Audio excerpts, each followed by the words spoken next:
compositions and solutions to the challenges of the new economy in a society that is still in transformation. We have the commitment to think about the future and facilitate the path of professionals, leaderships, and society for when they get here. FAPERJ is a foster agency to science, technology, and innovation through the state of the Rio de Janeiro. Its mission to conclude what is favorable to the social development. Dialogues of Innovation is a number of encounters in Firjan in partnership with FAPERJ to talk about innovation environments. There are commitments that are implemented in an ecosystems of innovations, creating encounter points and conversions to different actors: government, companies, academy, startups, research institutions, and third sector. Everything to talk about Rio, Brazil, observing success, national and international success cases. In 2019, we did 18 editions of the dialogues with the ecosystems and innovation cases. Now in 2021, the series approaches initiatives and examples of ecosystems, international innovation ecosystems with international experts and Brazilian experts.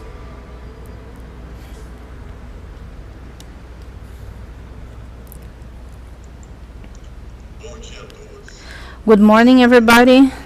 Welcome to this third edition of Innovation Dialogues in 2021. Today we're going to talk about unusual collaborations with the study case from Netherlands. To follow up these events about these dialogues, you can follow the Instagram of Casa Firjan and YouTube that has all the videos. We had an edition about Estonia, China, and also share this link of the video with your friends and families, and feel free to comment along the video. At the end, we will open to a debate with your participation. We have a QR code for research for those who would like to fulfill and contribute and answer with improvement suggestions. And we will publish a video with the main considerations of this event. We are doing a material, we are gathering some informations with all the editions from these innovation dialogues, always with a syntax video and an infographic. I will put here a few informations that we did about the first edition of the innovation dialogues. It's going to be quick.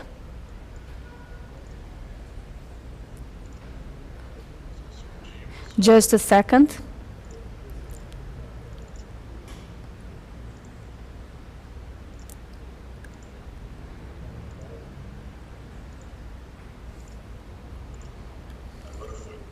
Now it's okay. Here, this material is available on our website on Casa Firjan, and we have the main considerations of each one of the editions of this new series. Feel free. After we are going to do the material about this specific series of today's event. Now I pass the floor to Ruth Melo, who works with the board of FAPERJ, and she's a teacher from PUC. Before passing the floor to her, I would like to say that we have a campaign that fights hunger. In the state of Rio de Janeiro, a lot of people live with less than 89 reais per month, and they do not have the basics to eat. And they found themselves in vulnerable situations due to the pandemic, and reinforces our transformation agent role. Firjan says it got together with entrepreneurs and a few partners as União Rio, Viva Rio, and SOS Favela.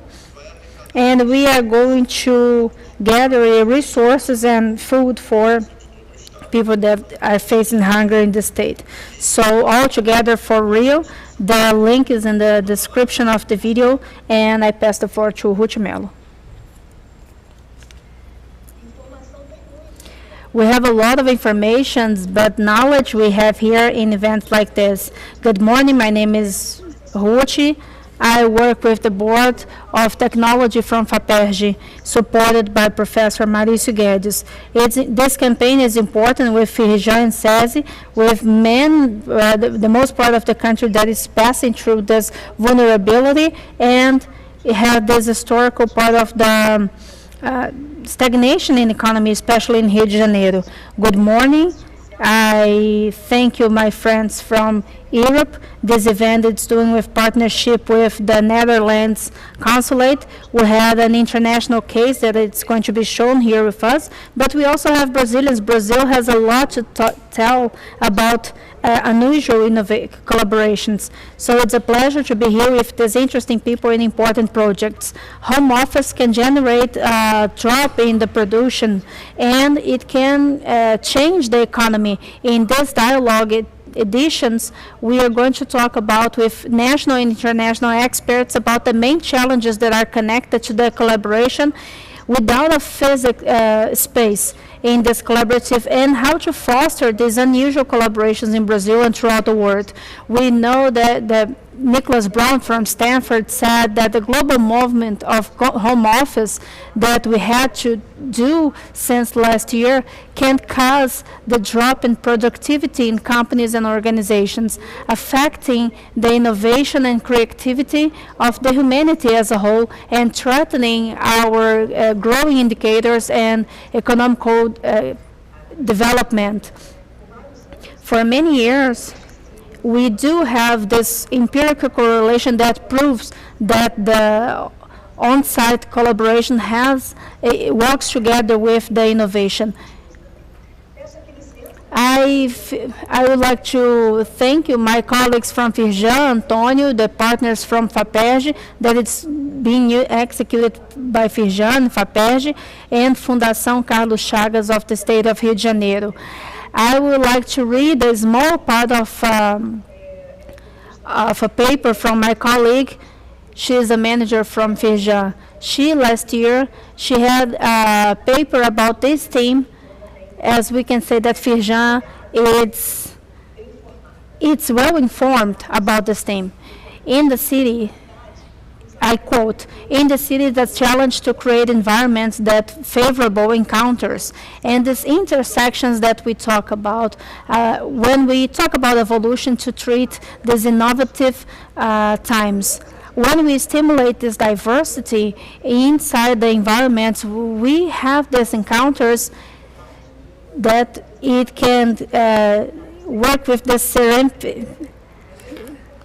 serendipity. I just found out this word. I imagine how this is going to be done with serendipity, and this is going to change the humanity. And this is how a young man in 17 years old, in the first day in NASA, found out 2 new planets. And last year, February, it was a different standard of the satellites. And Ufuka, this boy, he was one of the best in his skill, and he was able to get an internship in NASA. And he was curious. He would question everything. And he received from his family this guidance on from his school or other environments that he circulated. But the data was there. They gathered the data. He looked and he saw it. So it's a different way to see things. So we are here to talk about the unusual, the non-ordinary. So we have to talk about what amazes us, what we have the power to conciliate, to think, and better using this technology. So in this dialogue that is done by Firjan, FAPERJ, and the support of the Netherlands Consulate, it's a pleasure to receive Professor Corinne Laman from the Center of Collaboration on the Netherlands. She's going to have 15 minutes to talk with us about this case that during pandemic times articulate different sectors to work with this population to think about a better quality of life. Thank you, Corinne. It's a pleasure to have you here. Thank you very much, Ruudje, for introducing this. And thanks very much to Firjan, Antonio, everyone else on Firjan and the Netherlands Consulate for inviting us to this very important event And I was very excited to see all the work that you have already done through this, and I will be very eager to look into more resources. My name is Corinne Lamen. I am the director of the Center for Unusual Collaborations, which I hope to tell you more about here. Indeed, as Ruud said, it's very important to find serendipity, and we're hoping to contribute to serendipity by this initiative that we are hosting, which is called the Center for Unusual Collaborations. Can you see my screen now? Just to check. Yes, thank you. Then I will start with the presentation. So our name is the Center for Unusual Collaborations, and like I said, we are very honored to be part of your event, the Innovation Dialogues. I apologize for not speaking Portuguese and that it has to be in English. I wish I did, and I feel very sorry that I cannot talk to you in Portuguese.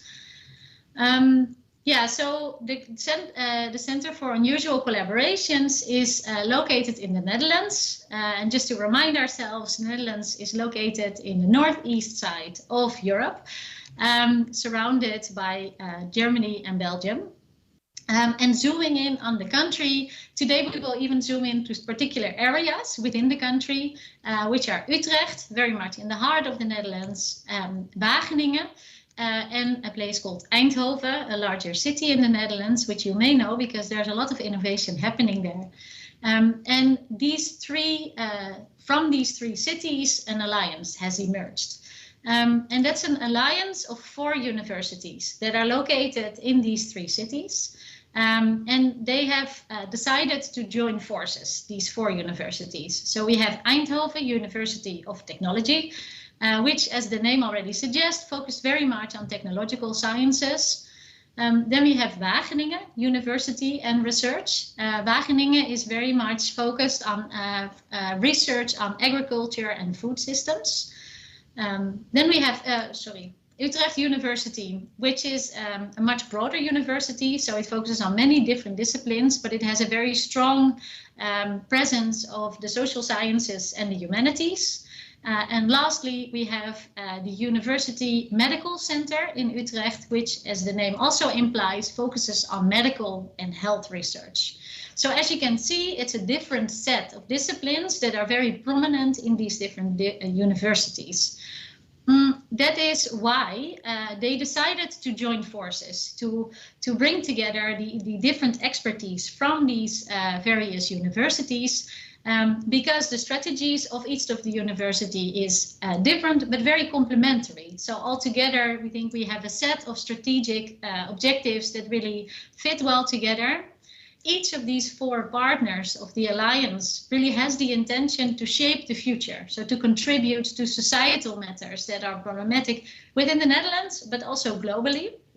And the idea is that by doing it together, we are better. We can do better together than each in our own individual institutes. Now, as part of this alliance, 5 initiatives have emerged, which really actually shape the alliance. So they are what the alliance consists of. The first one is the Center for Unusual Collaborations that I am here for and to tell you more about. But there are also other elements to the alliance which really focus on specific areas in scientific research. So the first one is artificial intelligence. That's one of the larger teams. Cross-cutting, as you see in the top of the image, is also always to focus on prevention and circularity in all the innovations that are developed from this alliance. There's a strong focus on education. How do we translate the research findings into education so that the generations that are receiving the education of the moment can take it along in their development? Then another focus area is living technology, focusing very much, for instance, on artificial intelligence, but also medical arenas, always in collaboration with these different disciplines. And a common thread across all these initiatives is impact. We're really aiming for research to contribute to change and not to remain within the universities. Now, like I said, I am part of the Center for Unusual Collaborations, so I will tell you more about what that really is, the Center for Unusual Collaborations. This is a center that kicked off in June 2020, and the picture that you see here, the lady third from left is our Minister of Science and Education, and she joined us in the opening of the center, which took place in June 2020. And the other people that you see here in the picture are the board members of the Center for Unusual Collaboration. So you can see they are very young, and there's a large female prevalence in the board and in the initiative. It's really also about transforming science, so also moving away from the male-dominated structures that are very much part of our university still. And what you see here on the large screen is an image of one of the research projects that emerged from the Center for Unusual Collaborations, where they hired a graphic artist to bring together in a conversation what was said, where there were differences in understanding, but also where things were actually aligned. And this was a very unusual way, again, to bring down a research project by involving a graphic artist. So how did we get here to the Center for Unusual Collaborations? The rectors of the 4 universities of the Alliance that I talked about earlier, they challenged the future generations to address societal challenges. So they asked, in fact, the young researchers of those 4 universities to come together and to come up with better ways for science to move forward and to be able to address these societal challenges. And what these younger researchers came up with was that underlying all the issues in taking science forward is that there is not enough collaboration, because scientists are very much focused on their specific field and they need to publish, as you may know. So that means that they are also often working very much as an individual. Whereas actually the idea is that through collaboration, we can really bring different ideas together and come to these innovations. And people who know each other collaborate better. So the idea is to really foster those collaborations so that people can collaborate more and better. And this is all in a search for these innovative ideas, where this collaboration indeed, where the topics really have to be addressed from different perspectives and ideas, where that creates an added value. And we also considered that sometimes we have to really take risks to come to breakthroughs. So not all the research has to be feasible, for instance. It may fail and it may just not continue because it's not turning out the way it was imagined. It needs to be really unusual, from the idea that we need unusual ideas and unusual collaborations to address those very complex problems that societies are facing now. So what is the Center for Unusual Collaborations and what is it not? First, focusing on what it is. It's a process, so it's not so much one research area or one research topic that is being addressed by the center. It's really a process that is facilitating people that are not used to collaborate together to bring those together. But it's also learning by doing. So we have said from the beginning, we are not doing everything perfect because we're trying something very new. It is an innovation in itself. So we have to accept that sometimes we fail and we have to learn from those mistakes and then move forward again. So it's really about these unusual ideas and collaboration, coming up with, not the common thread of research, but really thinking through what have we not discovered yet? How can we move forward there?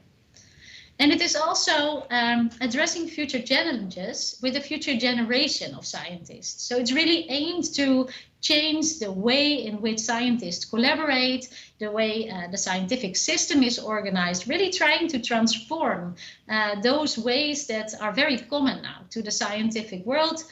This individualist work, like I said before, but also focusing on very specific issues. It's really about breaking open those structures that are there. So what is it not, the center? It's not about pitching existing collaborations. It's not about we had an idea and we're just trying to find a way to continue that. No, it's really about coming up with new collaborations, new ideas. So really trying new things. it's not about business as usual. Like I said before, it's really there to transform the system. We cannot continue doing what we were doing to indeed address those complex issues. We have to transform the systems that we are part of. And it's very importantly balanced towards collaboration rather than competition. Competition is a very key element now in the scientific community because you have to publish and you have to be the first one, and maybe someone else is going to put their paper on your idea or their name on your idea.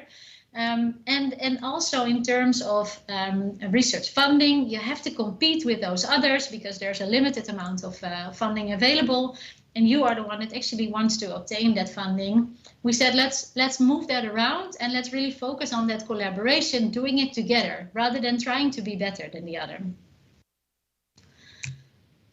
So then what is it? What do we do as a center? We are a meeting and a working space. So we have, the center is not just an how do you say it, a virtual center. It's also really an existing center. So we have a physical location. We'll be opening soon. It's not there yet, but we will be having our lounge very soon. And the idea is that it's really a place where people will come to meet and to work. So researchers from across different fields can come there and meet each other. And they can also organize workshops together and really try to meet each other also through the work that they are doing. So they have their different research fields. How can they bring them together? By pitching their ideas to each other, by seeking partnerships within the research they are doing, and really merging together to come up with those new ideas. We will also organize conferences and have these interactive workshops that we will host as a center. So we will really make sure that people have something to come to us for. So we will organize inspirational speeches. We will have coaching sessions. We will bring researchers together and train them on certain skills, because collaboration is not easy. So we have to really learn to do that. So we're also assist in those skill developments. We also will do work visits. So visiting each other's universities or different centers, really going across the world to different areas, to go to places where exciting things are happening in terms of collaborations, and also try to not reinvent the wheel, but really building on all the knowledge and the expertise that is out there. And lastly, we also have funds available. So we are also a research granting organization. We also fund good ideas and good collaborations that are submitted to us as a center. And I'll just give you two examples of those research projects that we funded. We have a two-stage process. The first grant that we have is called a Spark grant. And that is really for people that don't know each other to get to know each other, to develop a research idea together. They will have the contours of an idea in their mind when they ask for the Spark funding. But it really, the Spark grant serves to help them develop that idea and have the idea as an end result of that collaborative process. One of them is called the Fair Battery Challenge, in which FAIR stands for findable, accessible, interoperable, and reproducible. It's about developing batteries that all across the world, so also in the global south, can really have the opportunity to be available for everyone, and that can be produced everywhere, and that are not and that are sustainable also in the way that they are used and produced. So this is really an idea that has come up in a group that involves physicists, economists, sociologists, mathematicians. It's really a group that is very broad and that hasn't worked together. So they're going to try to see if they can make this happen. And then a next stage project or grant, sorry, is called the Yuko Ground, which stands for Unusual Collaboration. And that is really to develop or conduct a research project together. So there will be a group of researchers and they have this research project at hand and they want to conduct this research. And this is one of the projects that we've granted. It's called Structures of Strength. It's a project on porous materials. And as you can see here, it goes across the biological, food, engineered, medical, and art and history universes. So a very broad set of focus areas is involved, all focusing on porous materials, which are really everywhere around us.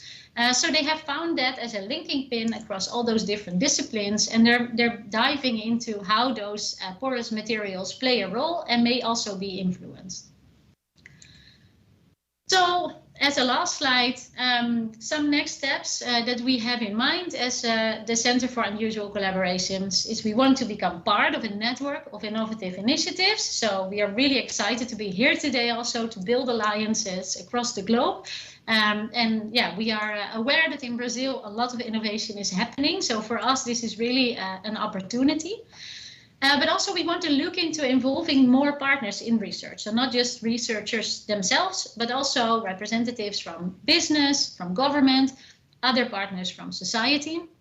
And we struggle a little bit, to be honest, with involving business in research. We find it hard to find that collaboration going. So perhaps a question that I would like to pose also to the audience is how can we engage business better in research so that it really helps contribute to addressing those societal issues. Thank you very much, obrigada, for your time and listening. And I'm very happy to answer any questions or listen in on what's next. Please get in touch with us. Our website is unusualcollaborations.com, and we will be very excited to hear and share with you. Thank you very much. Obrigada.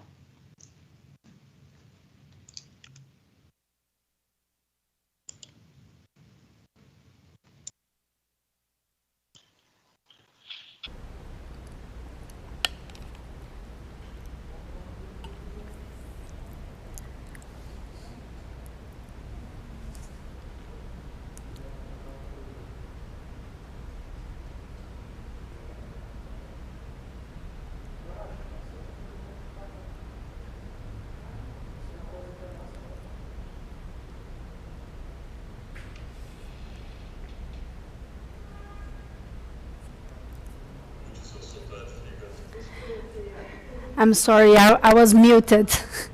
Is the thing that we say every time. Corinne, it's a pleasure to listen to you. Thank you. Actually, we do have to learn a different way of thinking to collaborate in a assertive way during to the adversities and the problems that we have to. So I think that Netherlands has less problems than us. And problems, we have a lot of problems here, and I imagine that this is something that you do not want to import from us, and we do not want to export our problems, but we have to learn how to collaborate and to have this learning from nature itself. The environment teaches us that different environments have species that can live in a collaborative way, coexisting. And we know that the nocive effects have these exotic species that it's non-endemic that domain this environment and changing the meaning. So I do an analogy with our national industry. For example, when we open our economical process and companies that got here, sometimes we lose the track of the story. And during this pandemic time, everything is crazy and the dynamics changing between organizations. And it is an opportunity for us to gain few sectors that we lost during these times and to adventure ourselves for this new these new blue oceans, inspiring ourselves in our authors. But we have more things that are made in Brazil, made in Rio, generating more national productivity and protecting our industry as we prepare ourselves to do these articulations and living the business to get in a collaborative way and transferring this technology. So we need to be strategical to work with Brazil, and it's great to see that Firjan is with us in an important way and relevant way to be in our industry, to position ourselves internally. So now we will listen to Professor José Alberto Aranha, where I was happy to work for many years. He is an entrepreneur for executive, he works for the natures, but we have specific cases. Aranha was very important. So PUC-Rio is an entrepreneur environment. It's a university that is productive. Where he goes, he he shakes the oxygen and he puts everyone to talk, and he is a name that has this his last name Aranha, it means spider. So we think that he uses his name to move everything around and make everyone work together.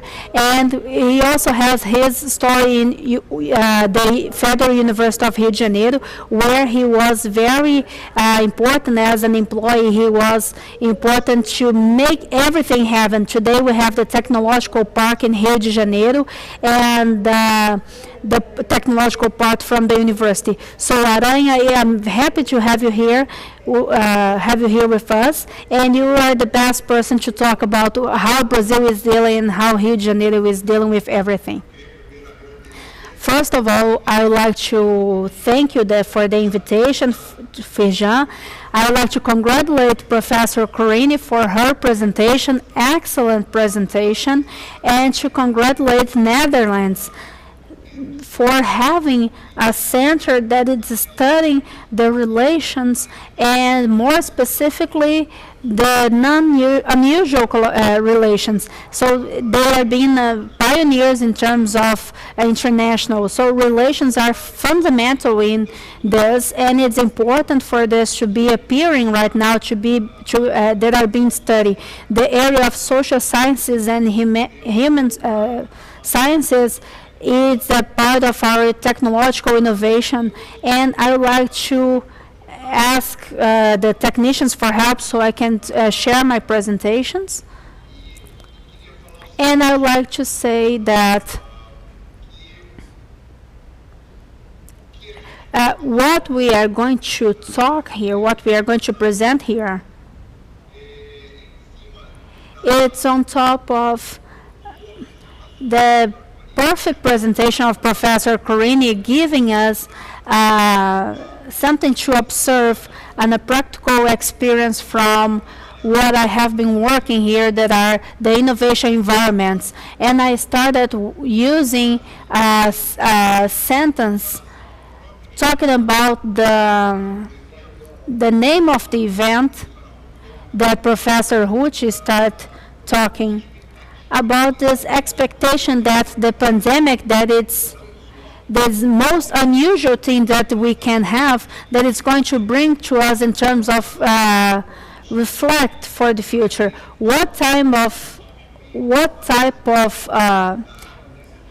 we think that the pandemic is changing this innovation, this creativity, because we are not having those meetings, and this is fundamental so we can create.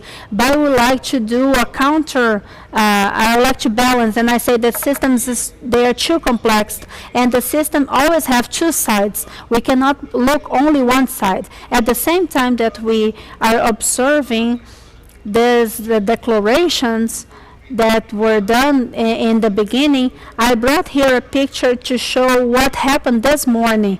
This morning, I had two events. I had the planning of the city of Rio de Janeiro that were being presented, and at the same time, I have a work group that were, it was important for me to be there. So there's a picture of me with two microphones here, one in each ear, being part of two events simultaneously. This would never happen if we were not going through this unusual situation. So being able to be part of two events simultaneously and to be able to be here now with you. So let's go to the next slide, please.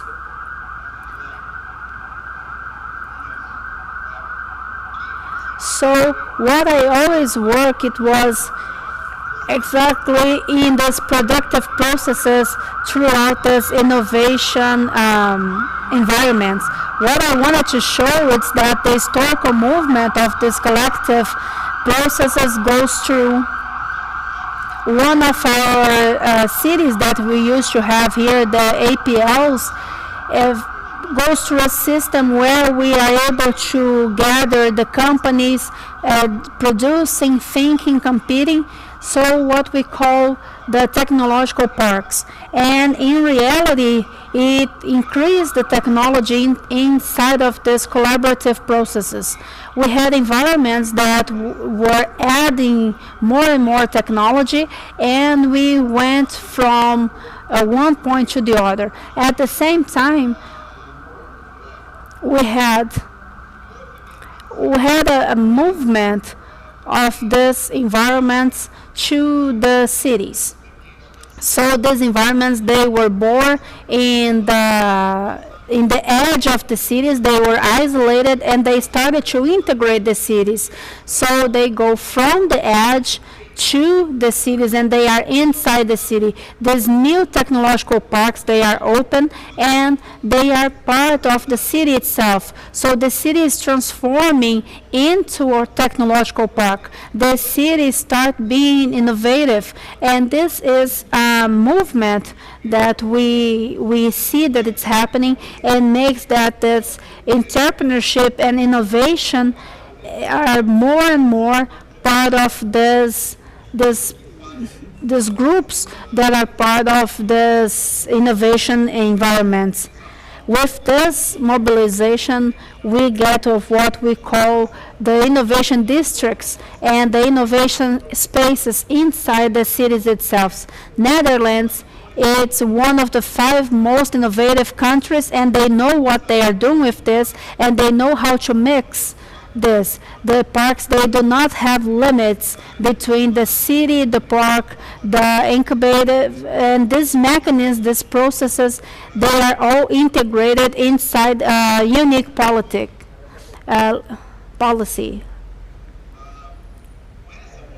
With these mobilizations that we have from the innovation environments, we are able to see the new cities, the cities that goes beyond the geographic limits of the city. So the cities, they are not only a plan or only a physical space. They also have this layer, that is a layer of people, and this relation between people that create a new label inside these institutions of the city, and a third layer that we could say that it's the sub-layer, that is the internet and the possibility to be interconnected.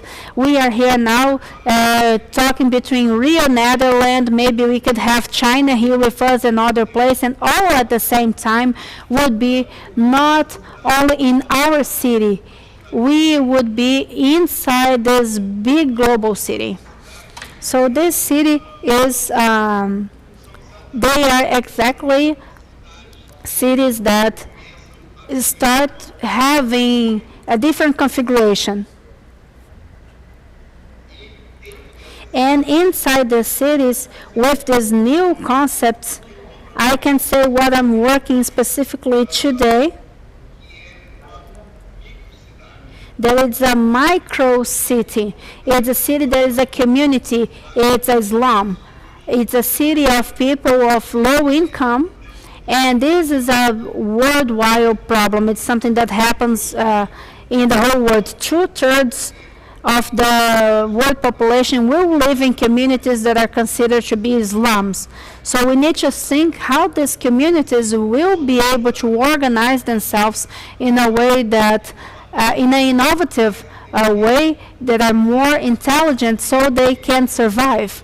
So I'm showing here the community that I work, that is called Rocinha. That is the biggest community in the city of Rio de Janeiro, where we have 200,000 people in only one community.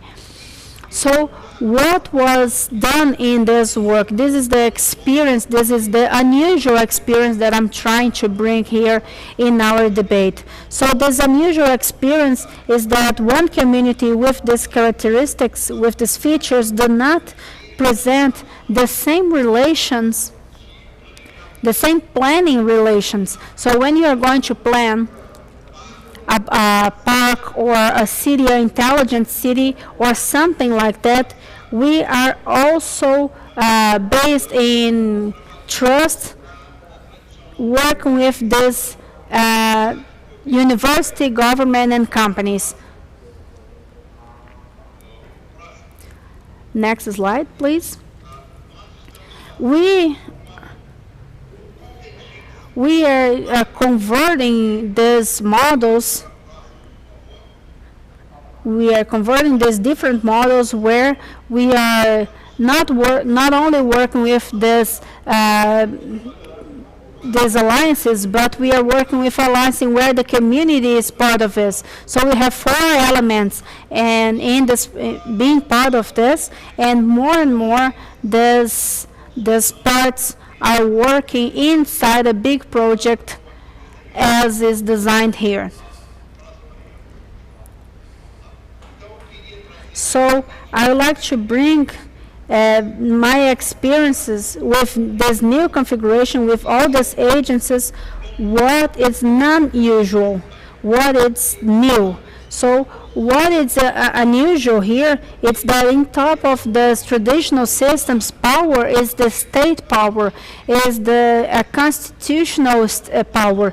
Inside this communities, we do not have only one power, we have different powers, and we can think that the study center, the unusual relations can go beyond these relations, that can be that maybe the relations between countries, between cities, and between other things might present features that I do not have only one. It's easier to work with one constituted power than work with several ones. So in the situations of different powers, I need to be able to find common causes and to work with consensus. So I need to work in a way that I need to go from the bottom to the top, where the causes with the groups will be able to make this project work.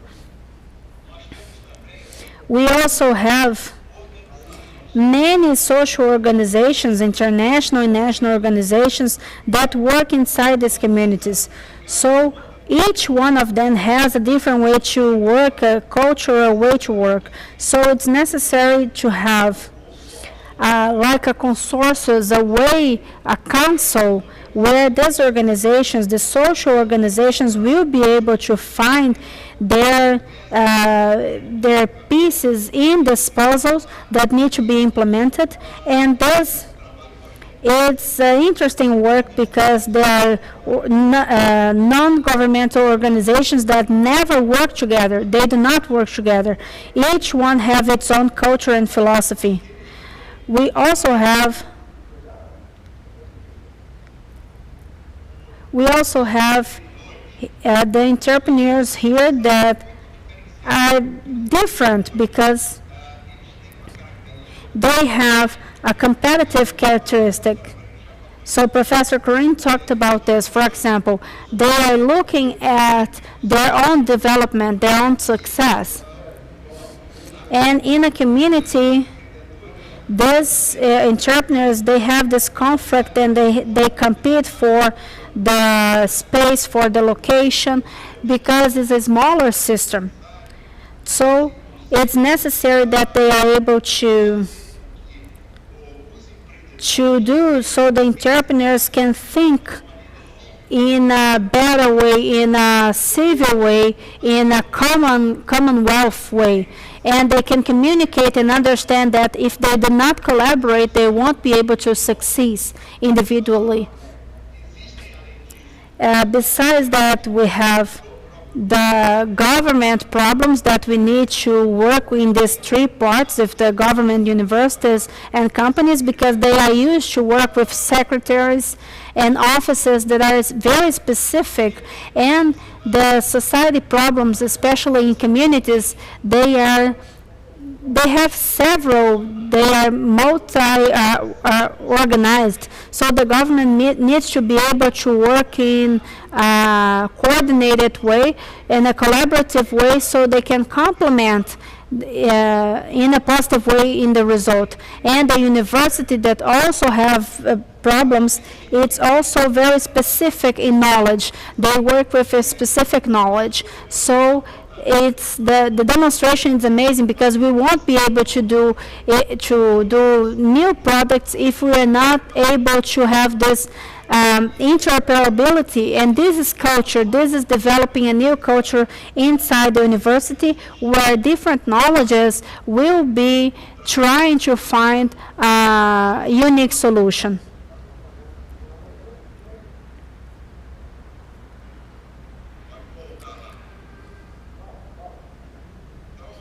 So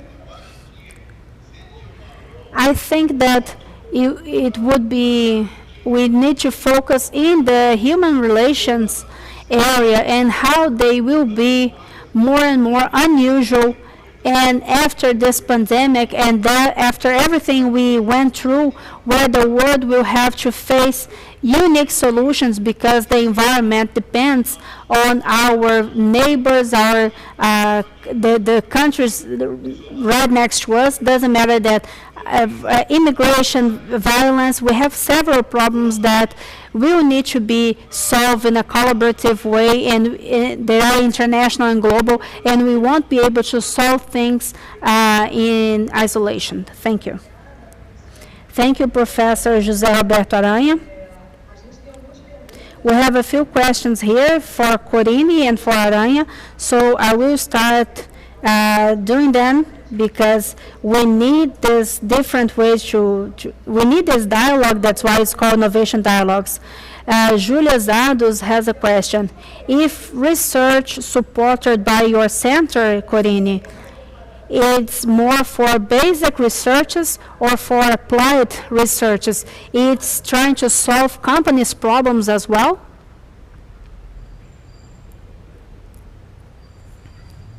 Thank you for the question. I just needed to take off the headphones because there's excellent translation, I must say. I'm really impressed simultaneously. Very good question, and a very question that's also very timely, I think, in the system that we are working in. I think that the difference between basic research and applied research is not always as large as may be seen. Sometimes basic research can be applied very quickly, and sometimes it takes many, many years. So what we're trying to do in the center is stimulate all sorts of research. We're hoping that the research that we fund is actually contributing to addressing these societal issues. But indeed, that can be done through different pathways, if you will. So we do not necessarily only fund research that is very ready for application. And yeah, we do also fund research that could be relevant for entrepreneurial development or for businesses. Like I said earlier, we're still finding it difficult to work together in terms of, where is really the complementarity. We're still looking into those options, but all of these different types of research are relevant to us. Muito obrigada. Thank you, Corinne. We have another question here from Duperon Ribeiro. Good afternoon. It's great to see this involvement, to see Rio de Janeiro evolving. And Professor Julia Zader asked if the center train expert with emotional competences and how they work with this competence in the millennium, how they work with these new technologies, if the experts are getting trained for these new social and emotional capabilities. Corinne, it's you. Yes, I know. Sorry, I was still waiting for the translation, and also something went wrong at the beginning of the translation. I'm sorry, I lost the connection. So can I ask that you first do a question to my very honorable guest, or how do you say it, co-speaker, and then we return to the question that was posed to me? Você pode fazer a pergunta primeiro para I will repeat the question. So Duperon Ribeiro is thanking for the event, saying that it's great that we have this movement, that is going to be a potential for the city to advance. And Julia has a question.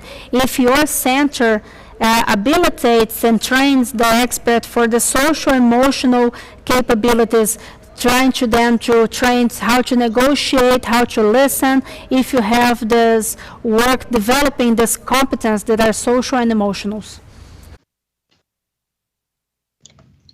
Yes, I got the question now.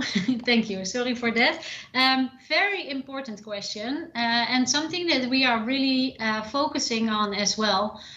Because I think that in a lot of education and also in scientific research, the focus is always on the more technical skills, whereas we are, like Professor Aranya rightly said, we are human beings working together, and there is always a process going on between and across our collaborations, and it is really by focusing on that process and what is happening between people that we learn to collaborate better. And that is very often where collaboration becomes difficult, by not making explicit what is happening between people. So definitely, indeed, we are also developing trainings and workshops that are really zooming in on those skills and helping researchers to understand each other better and to understand each other as people better as well. Great, thank you, Corinne. Thank you, Corinne. Aranya, I have a question to you. Did you see that we have an interpretation here, a sign language interpretation as well? Let me get her name here. Rita Pacheco is doing the simultaneous translation that Corinne said it's great. Thank you, Rita Pacheco. Guaranteeing that Brazilians and our European colleagues can listen to us well, and also Corinne. And I would like to say Leila Ramos também, our sign languages translator. It's the official sign language translation. So is this unusual, Aranya, in your online events that you're working, in your networks that you're seeing? When you talk about the parks, is this common to have sign languages translation, to have simultaneous translation, to call people that have any disabilities to be part of this? Is this part of this diversity that we need to include? And when we talk about Rocinha, people from Rocinha, they need to be in this project. What is the difference when they are part and when they are not? I think it's an excellent collocation because we do not have. I have been being part of events in Brazil and outside Brazil. It's unusual, and it's not common for you to have an inclusive processes. So a process that it's going to have simultaneous translation, an inclusive process that is going to have sign language translation. I believe that also we should include different classes, social classes. If we are talking about innovations, we need to have diversity. The biggest the diversity, the biggest the differences, better is the capability to create, and is easier for us to innovate. So it's fundamental for us to be able to break these barriers.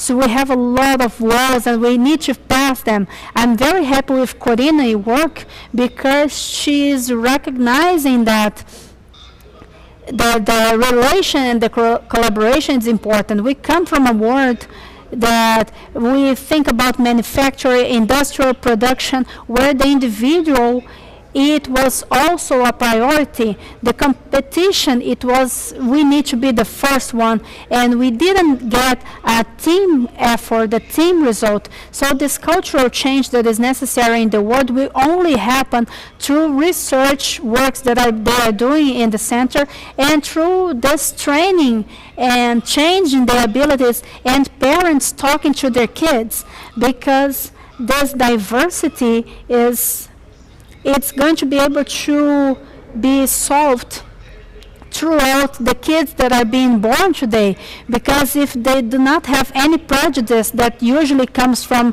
previous generations, they will be open to be able to collaborate. Perfect, Aranya. We give you the ball and you score every time. Thank you. We have more questions here. Miguel Ciano is asking to Corinne I think Alain also can answer if he wants. So how you can promote this people engaging in sharing knowledge that it's going to be focused in innovation. And we also have this social isolation challenge. So how we can guarantee this engaging from people? Corinne, you can be first. Thank you. Very good question again.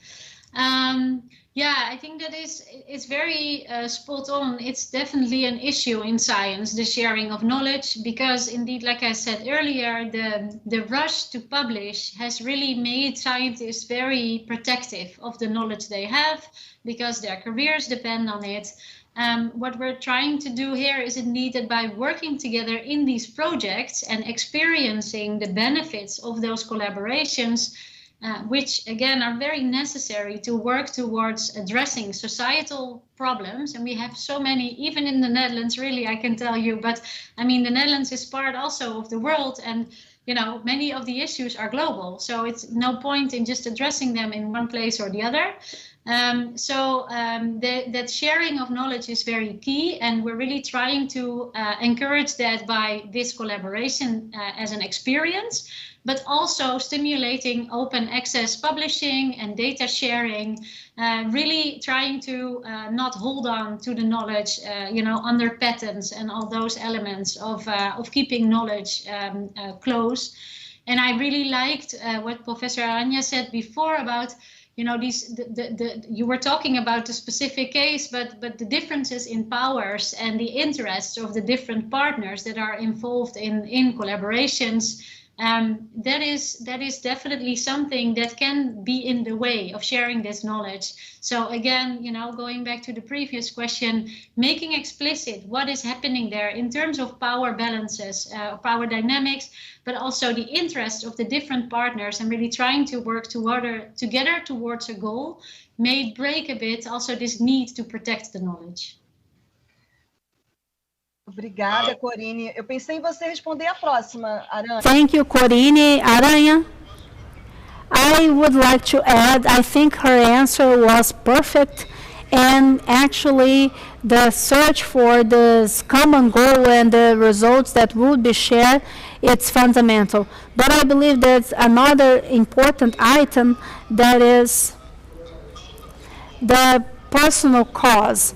So people, they move and they expend their energy because they want to do something. They are motivated to do something. So this motivation is a critical factor so we can work this, everything that Professor Corini said. Thank you, Aranha. We have only 10 minutes, so I'll read the questions that we have here, and if you want to do some notes, but you can answer. For example, Mr. George Rossi asked, is there any tool or a virtual space where researchers will be able to present their works, their research lines, and comment the partnerships that are unusual? It's the question from George. We also have a question from Carolina Jabaribe. Corinne, you said that you would like to engage more the private sector in partnership with this research. The main difficulty would have this internal development or the size of the company itself.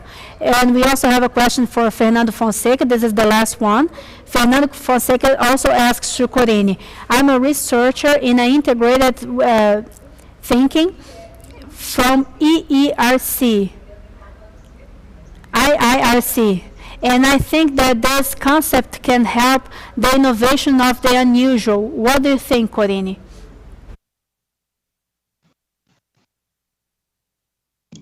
Thank you. That's a whole bunch of questions. I will try to go by them one by one. The first one, is there an online space?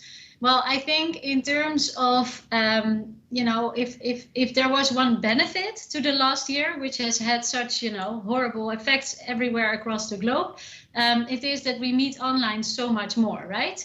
So also from the Center for Unusual Collaborations, we will welcome people to our physical center, but we will continue to organize events online as well.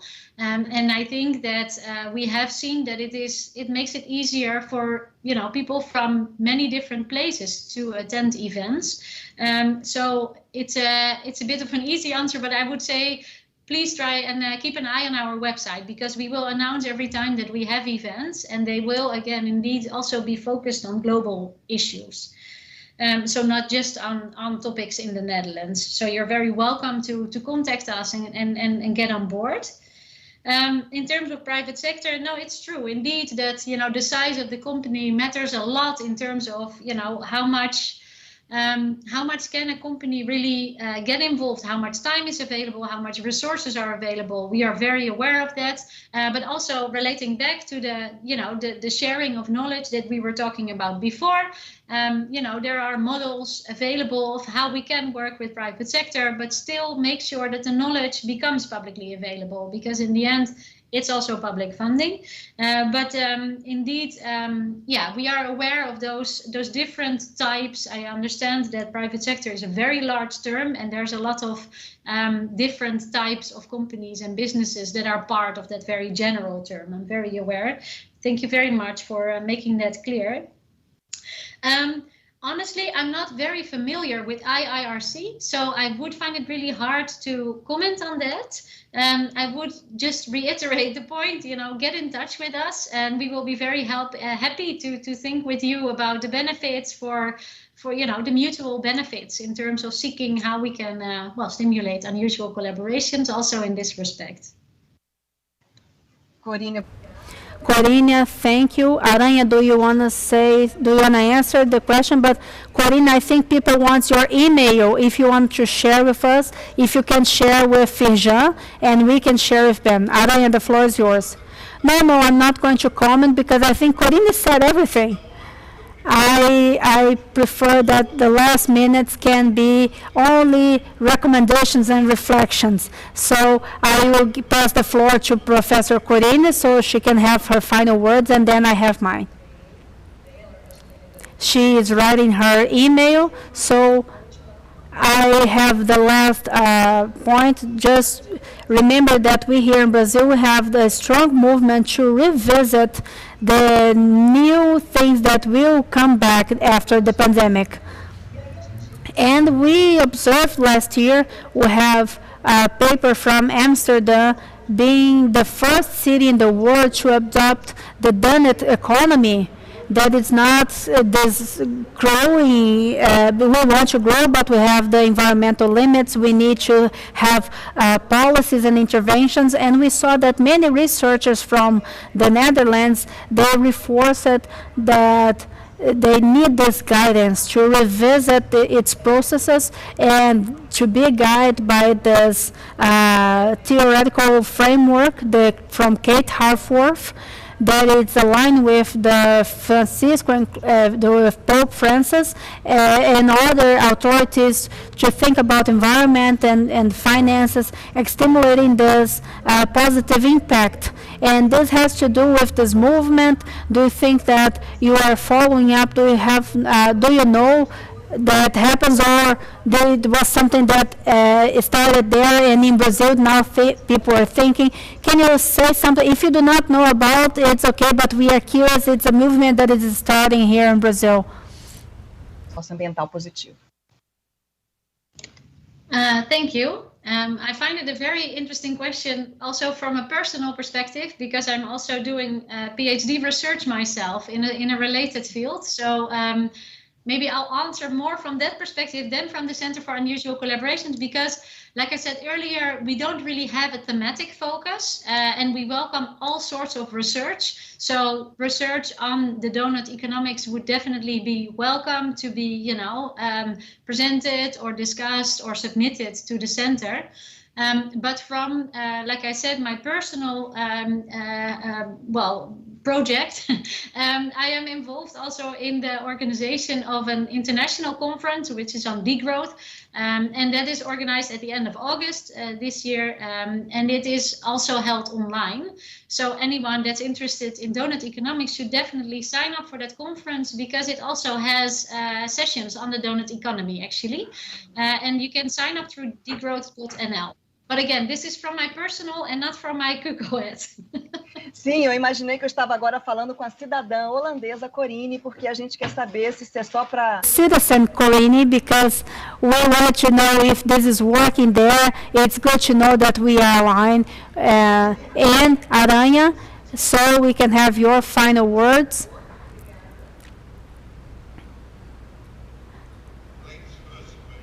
Corina, you can go first. Ladies first. You can begin. Yeah, just with my general reflections, I assume. Isso. Yeah.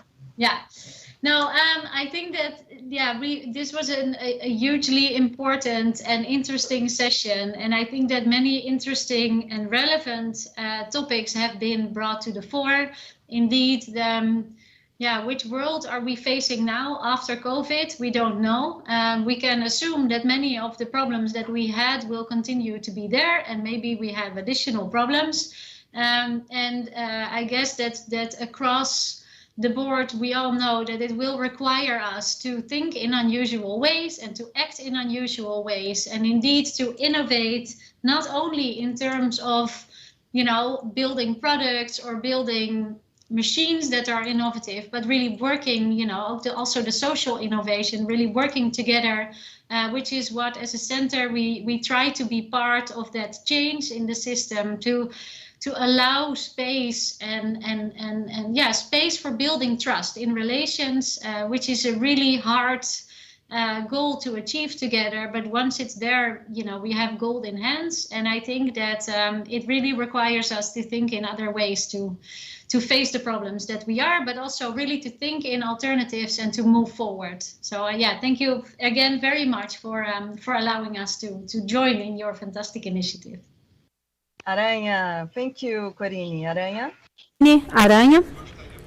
Well, first of all, I would like to congratulate Firjan for bringing this team, and it's something it's pioneer to the center, the study center from Netherlands, that it's amazing. And I would like to go back as I began.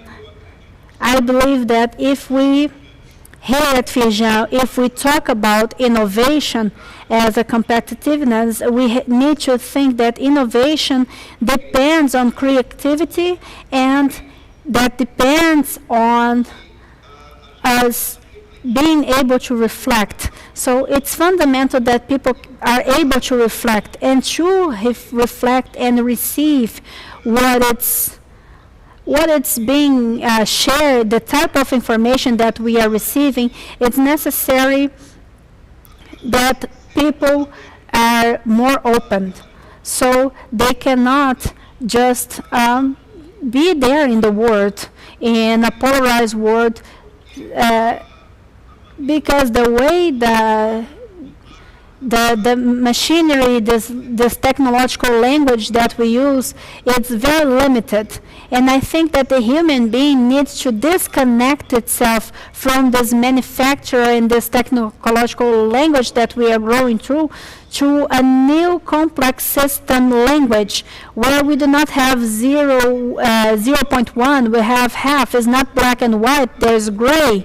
So this possibility of us debating here, this relations, these unusual relations, to be able to innovate, it's very interesting. So congratulations, Firjan. Congratulations, Professor Corine. Thank you, Corine. Thank you, Aranha. Congratulations, Firjan. Congratulations, FAPERJ, that it's also here. I'd like to thank you for the opportunity, Professor Mauricio Guedes, to indicate me to moderate this table, and we are able to get to Corine in these amazing initiatives. Another friend from FAPERJ, professor from UFRJ, that is in Europe studying.